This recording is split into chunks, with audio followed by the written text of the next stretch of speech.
This is our ninth dinner, and we started our foundation in 2002. And when we decided to address domestic violence, my wife Allie is the one that basically said, like, why don't we do it through education in the schools? Because if you're going to end the cycle of domestic violence, you certainly have to educate the youngsters, and more important than anything else, let the ones who experience and witnessed domestic violence know it's not their fault, they're not alone.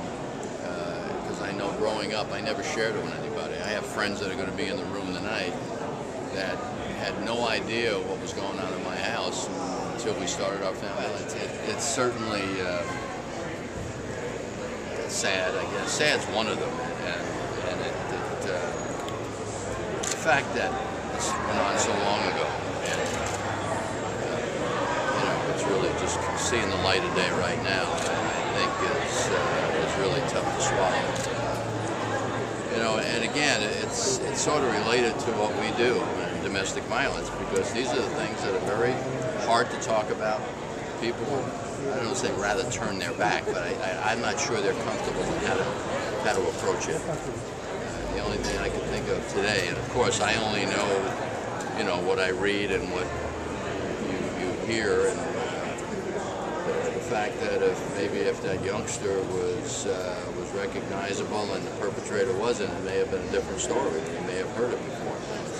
It's unfortunate, because the scars that these youngsters take into their adult life are never going to be, never going to go, well, I can't speak for Coach Paterno, because he obviously, it looked like the chain of command was sort of addressed, but, I'm sure he feels about as bad as anybody with the fact that, what happened during his watch. Awareness is to me the biggest deterrent for any of these goings-on. And as I say, I hurt for the kids. An ongoing situation like this, and from what I read in the Times this morning, there was I guess there was a police report filed, and really, I guess nobody asked enough questions. I think it sickens all of us. It's certainly is abuse.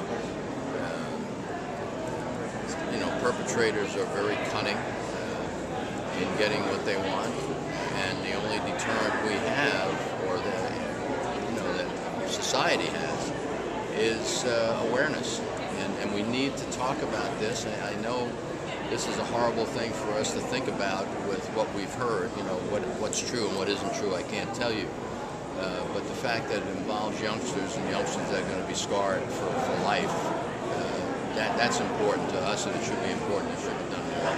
And I think, the fact that from what I read, again, I'm only going on what I hear and what I read, the fact that this was reported a number of years ago and it went away. I think we have to continue to ask questions, because again, as long as it's secretive, these perpetrators are going to continue to do what they do. As far as Joe's involvement, I'm sure the fact that it happened on his watch certainly affects him, and it's going to be something he's never going to